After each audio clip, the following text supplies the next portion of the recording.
Film dibuka di sebuah pangkas rambut milik seorang bapak-bapak bernama Ramki.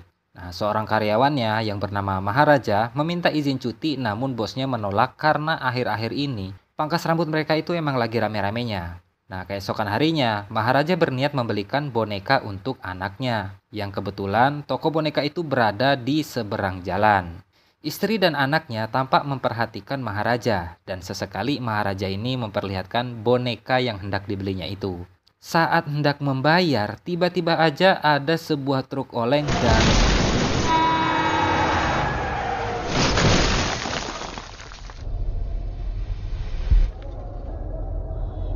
truk itu menabrak rumah yang dimana di sana ada istri dan anaknya si Maharaja ini.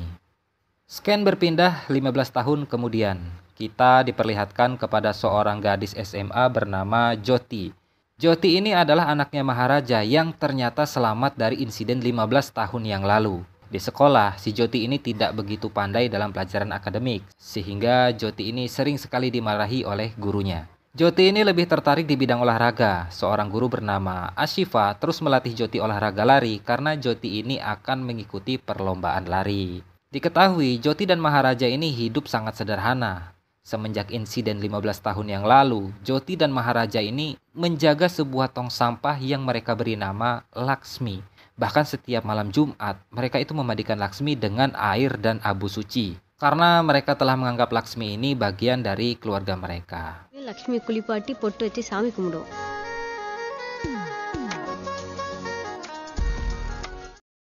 Mungkin kalian bertanya-tanya untuk apa dan seberapa penting tong sampah itu sampai diberi nama dan dirawat seperti anak sendiri. Oke, nanti biar saya jelaskan pelan-pelan. Seperti yang kita lihat, setiap pagi Maharaja ini membuatkan sarapan untuk putrinya. Setelah anaknya berangkat ke sekolah, barulah Maharaja akan berangkat bekerja, sebab sekarang dia telah membuka pangkas rambutnya sendiri.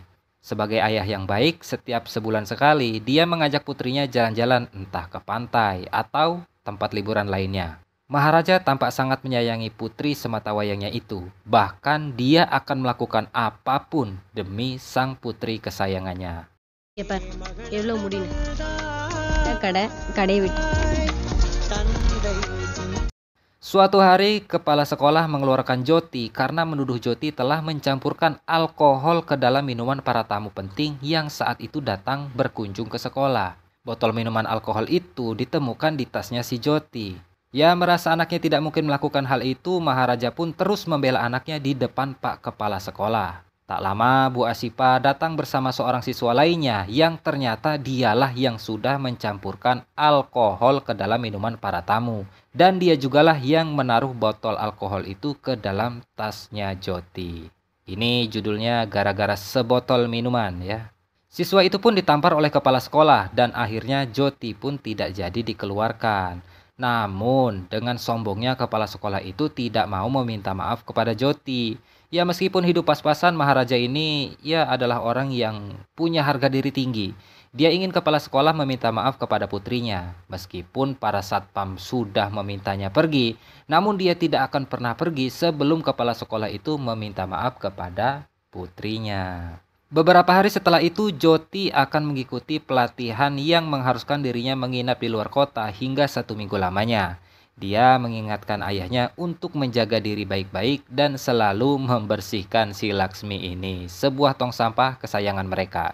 Emang segitu berharganya ya Pak tong sampah itu? Sabar ya, sabar.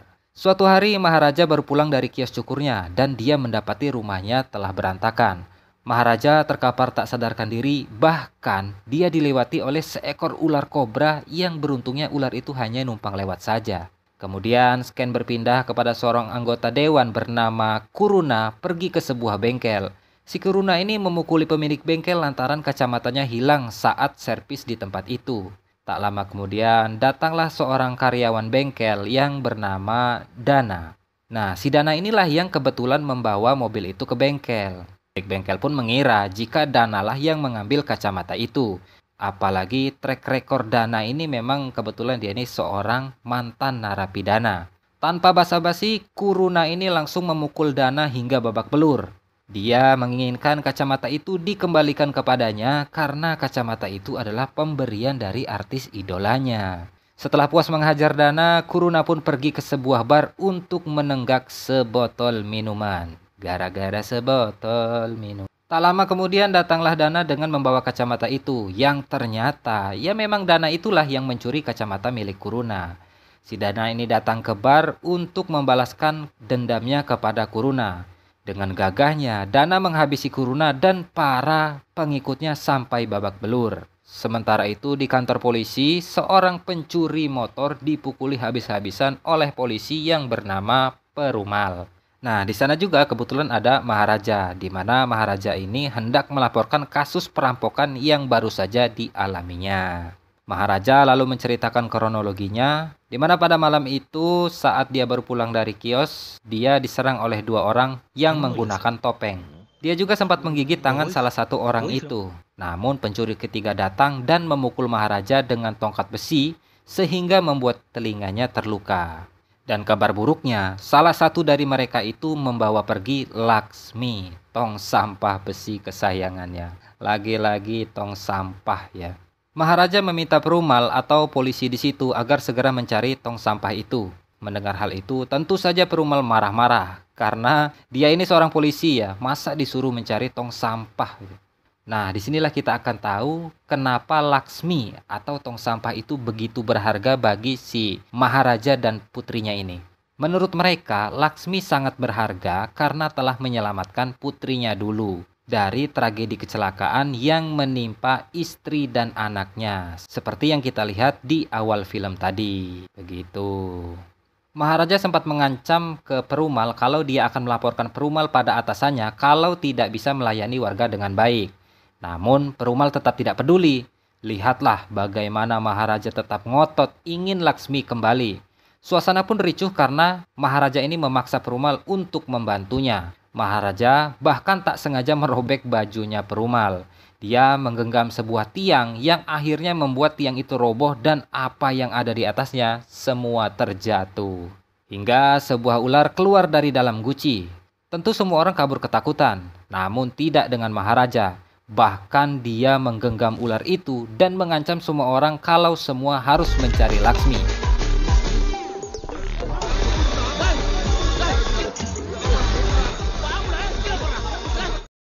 Di tempat lain, seorang polisi bernama Rajan sedang melakukan rekonstruksi reka adegan pencurian emas senilai 680 gram. Setelah itu, emas itu dikembalikan kepada pemiliknya. Namun pemiliknya marah karena tahu jika emas itu palsu. Fakta menariknya terungkap. Ternyata Rajan ini kong-kali-kong dengan pencuri itu dan menyimpan emasnya di tempat yang lain. Lalu memberikan emas imitasi kepada si pemiliknya. Dan Rajan malah memarahi pemilik emas itu agar tidak terkuak kelakuan busuknya. Pulanglah Rajan ke kantor dan sesampainya di sana, Rajan kaget karena kantor polisi itu dalam keadaan porak-poranda. Banyak barang berserakan dan kali ini Maharaja menghadap Rajan dan menceritakan apa yang diinginkannya. Polisi-polisi lain kembali mendengarkan cerita Maharaja, yang intinya Maharaja menginginkan polisi-polisi di sana menemukan Laksmi bagaimanapun caranya. Rajan lalu bertanya, apakah para pencuri itu memberikan petunjuk? Memang ada beberapa ciri-ciri pencuri itu. Dia mengatakan seorang pencuri bajunya sobek karena tersangkut paku dan ada telinga yang menempel di punggungnya.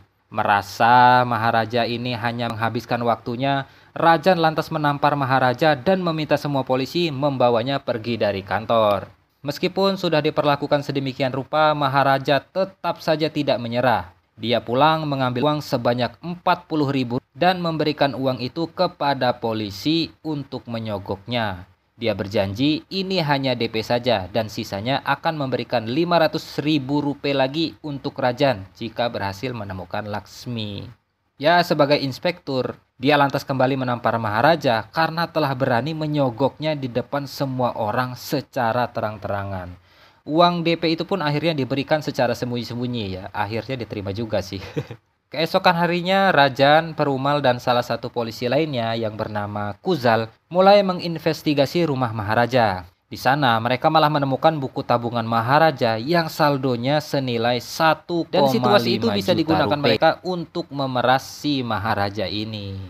Rajan terus menggali informasi, namun Maharaja tidak mau tindakan polisi itu bertele-tele. Akhirnya, Maharaja menambahkan lagi uang suapnya sebesar 700.000 rupiah.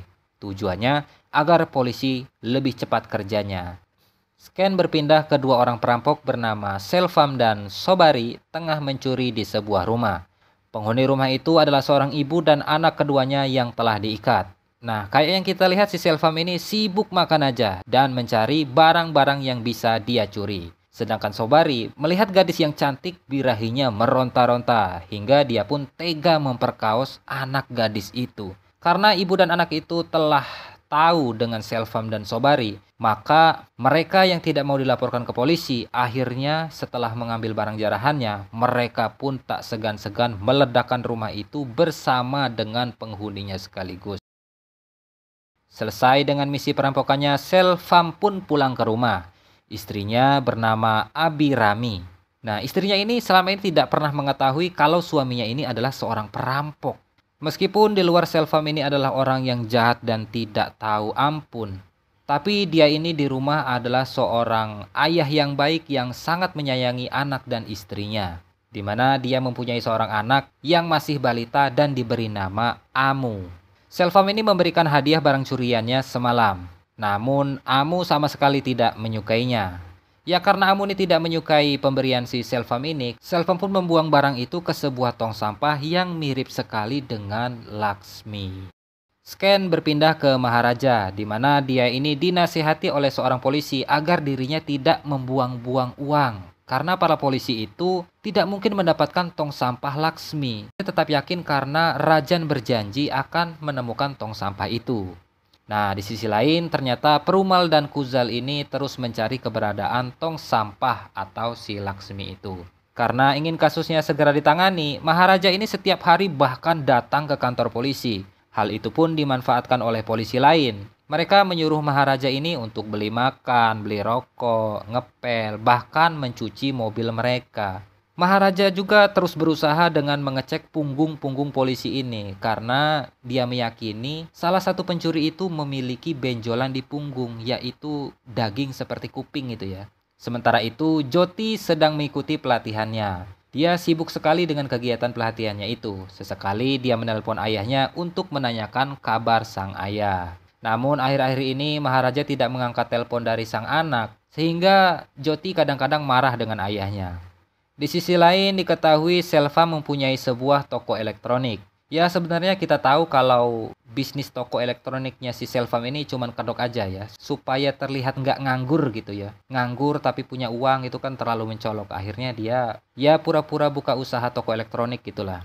Karena pendapatan dari merampok itu lebih banyak daripada yang didapatkan dari toko elektroniknya itu. Suatu hari Selvam ini kembali melakukan aksinya dengan menyekap satu keluarga dan berhasil menggasak barang-barang berharga di rumah itu.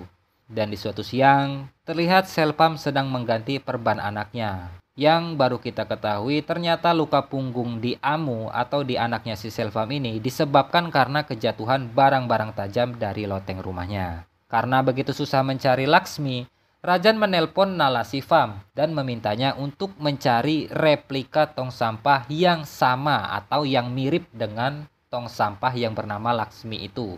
Kuzal kemudian menjelaskan pada Nalasivam kalau ada orang yang berani membayar 700.000 rupiah untuk mendapatkan tong sampah itu. Beberapa hari setelah itu di kantor polisi ada bapak-bapak pemilik bengkel melaporkan kepada polisi atas hilangnya karyawan bengkelnya, yaitu Dana. Di sana Maharaja melihat foto-foto dan tiba-tiba teringat dengan suatu hal, di mana Maharaja sedang terkapar dan setelah dia sadar, dia menemukan karcis mobil yang tanpa sengaja dijatuhkan oleh seorang pencuri. Nah, akhirnya Maharaja tahu di mana alamat karcis mobil itu. Maharaja langsung mendatangi sebuah klub dan dia pun tahu kalau Kurana lah pemilik karcis tersebut. Kurana malah mengira jika Maharaja adalah teman Dana yang kemarin diajak keliling naik mobilnya. Mendengar hal itu, Maharaja sadar jika bukan Kurana lah tersangkanya. Kini Dana lah yang menjadi objek yang dicurigai oleh Maharaja. Tak lama setelah itu, Dana pun datang dan memperlihatkan kembali sken Dana yang mengejar Kurana dan teman-temannya. Setelah itu, Maharaja langsung membuntuti Dana. Ternyata Dana berhenti di sebuah pabrik kosong, namun di sana sudah banyak teman-temannya si Dana. Seketika Maharaja pun dikeroyok oleh teman-temannya Dana. Lalu Dana berkata kalau seharusnya dia membunuh Maharaja ini saat berada di dalam rumahnya. Ya, yang akhirnya kita tahu ternyata Dana adalah salah satu tersangka pencurian di rumah Maharaja itu. Dana pun memerintahkan teman-temannya untuk menghabisi Maharaja. Namun tanpa disangka, Maharaja seperti punya ilmu kebal dan kekuatan. Ia dengan tangguhnya menghabisi semua teman-teman Dana. Dia berkata kalau dirinya hanya ingin menghabisi Dana. Namun setelah teman-teman Dana tetap membela Dana, yang akhirnya membuat mereka semua KO dihajar habis-habisan oleh Maharaja. Hidup Maharaja! Hidup! Ya, hidup! Nah, kini saatnya duel antara Maharaja versus Dana.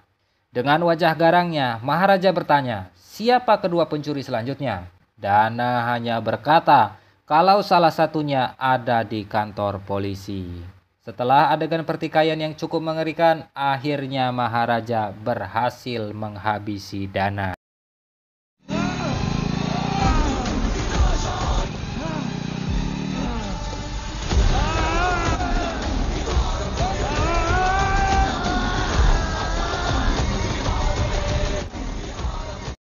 Kembali ke kantor polisi, bosnya Dana ini alias si pemilik bengkel merasa kesal sekali dengan si Dana karena dia telah meminjam uang sebesar 1 juta rupiah dan sampai sekarang belum juga diketahui keberadaannya.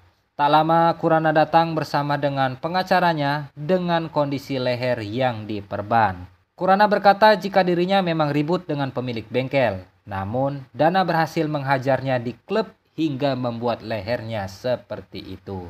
Sementara itu, Kuzal dan Nalasifam berhasil menemukan pengrajin perabot rumah tangga. Mereka berniat akan membuat replika tong sampah yang mirip sekali dengan Laksmi. Si pengrajin pun menyetujui proyek mereka dan akan menyelesaikan pembuatan Laksmi palsu dalam waktu 2 hari saja. Ken berpindah ke Selvam, di mana 2 hari lagi Amu atau putrinya akan merayakan ulang tahun. Si Selvam ini memberikan sebuah kalung berlian yang bercorak sepasang kaki. Si Selvam ini bahkan rela mengeluarkan uang yang banyak hanya untuk sebuah kalung berlian karena dia sangat menyayangi putri kecilnya itu. Sementara itu Joti yang masih ada di tempat pelatihan merasa kesal karena sepatunya dipinjam oleh temannya tanpa izin. Yang ternyata sepatu milik temannya itu sudah rusak sehingga dia meminjam sepatu milik Joti. 2 hari kemudian, kalung berlian bercorak sepasang kaki pun sudah jadi. Dan Selvam pun kemudian mengambilnya. Sementara itu di rumahnya, sang istri sedang sibuk mempersiapkan acara ulang tahun sang putri kesayangan. Abirami istrinya meminta Selvam untuk mencukur dulu brewoknya agar terlihat sedikit rapi gitu ya. Nah setelah itu Selvam ini datang ke tukang cukur yang ternyata adalah milik Ramki, di mana Maharaja masih menjadi karyawan di sana. Itu artinya scene itu dan scene awal adalah kejadian 13 tahun yang lalu. Sebelum cukur tampak Selvam ini lagi marah-marah dengan petugas catering yang telat mengantarkan makanan. Selvam pun memberikan posisi rumahnya agar petugas catering itu segera mengirimkan makanan yang dipesannya.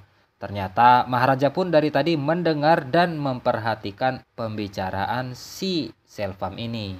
Saat Maharaja mulai mencukur brewok si Selvam, tiba-tiba saja baterainya habis.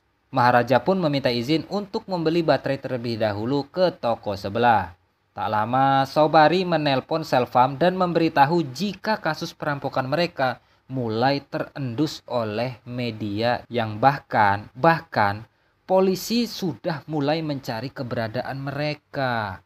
Ternyata Maharaja telah kembali dari membeli baterai dan itu artinya Maharaja telah mendengar percakapan Selvam dan Sobari di telepon itu. Dan Selvam sangat kaget kalau Maharaja sudah ada di belakangnya. Selvam pun takut kalau Maharaja akan melaporkan apa yang baru saja didengarnya.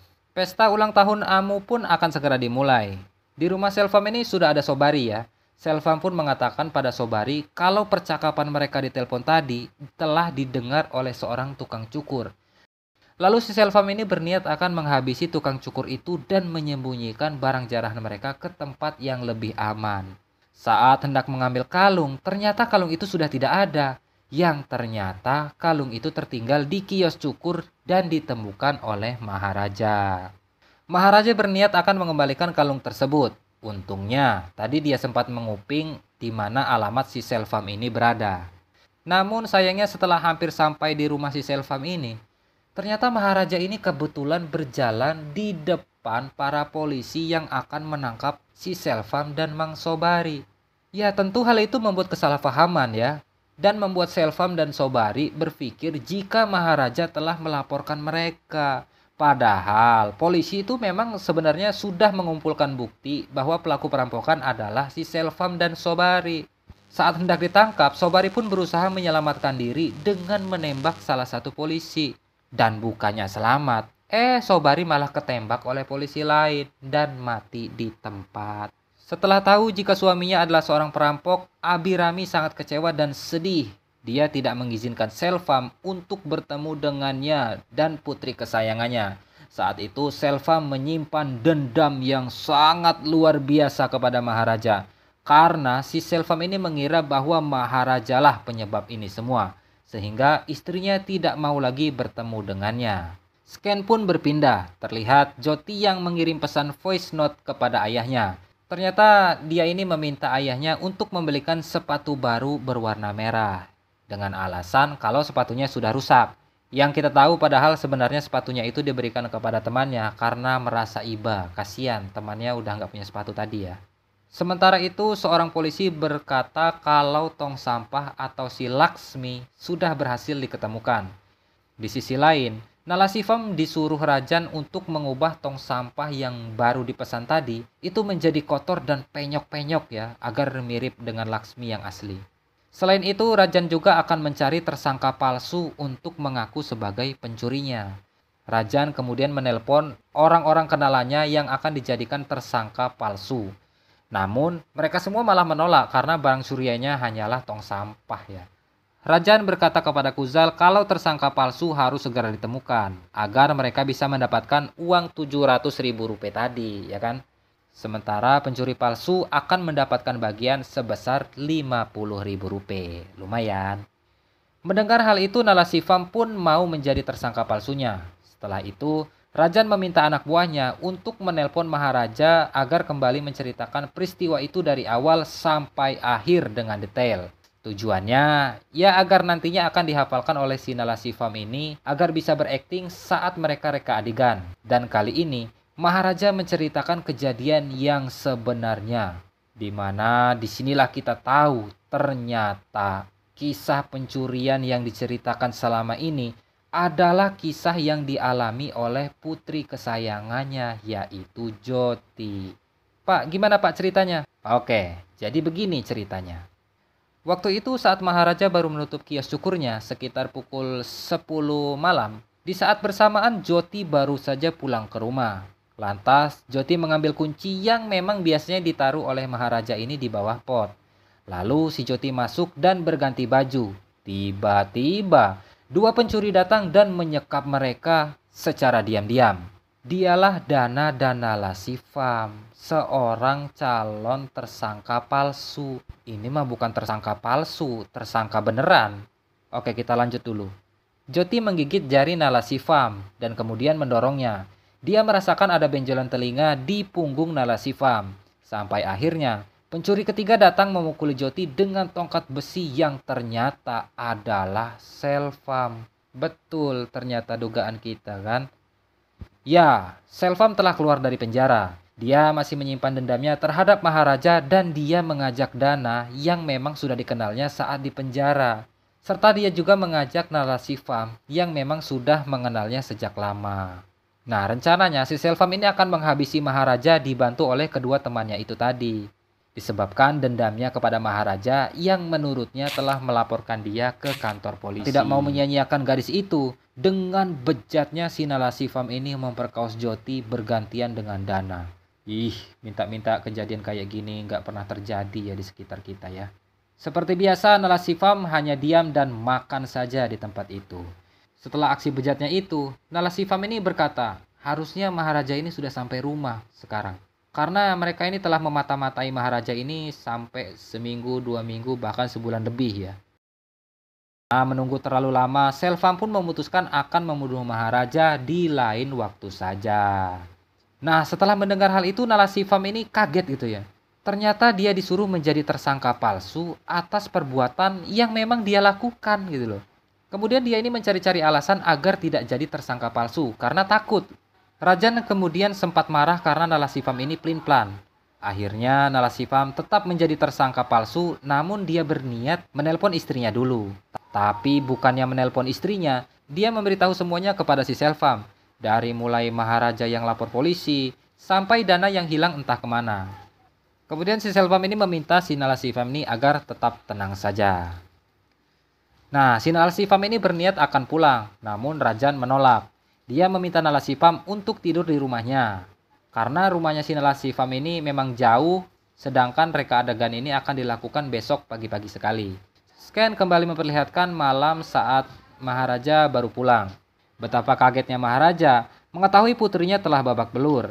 Akhirnya dia segera membawa Jyoti ke dokter. Karena sakit hati melihat keadaan putrinya seperti itu, Maharaja kemudian pulang dan mengamuk tidak karuan. Dia melempar beberapa perabotan dan memukul telinganya sendiri sehingga pingsan. Maharaja pun bertekad akan menghabisi siapapun yang sudah melakukan hal itu kepada Jyoti. Kita juga diperlihatkan di mana Laksmi sebenarnya. Ternyata selama ini Laksmi berada di bawah ranjang rumah sakit. Setelah Jyoti siuman, dia meminta agar dipertemukan dengan orang yang sudah melakukan aksi bejatnya terhadap dirinya. Kembali ke waktu yang sebenarnya. Pagi itu, Rajan, Kuzal, dan Nala Shipam pergi ke rumah Maharaja. Mereka memberikan Laksmi palsu kepada Maharaja, lalu menyuruh Nala Shipam beradegan sebagaimana proses pencurian itu. Nala Shipam kemudian menjelaskan kalau dia datang dari pintu belakang. Dia masuk dan mencari-cari sesuatu, namun karena Maharaja datang, dia pun panik dan dia membekap mulut Maharaja.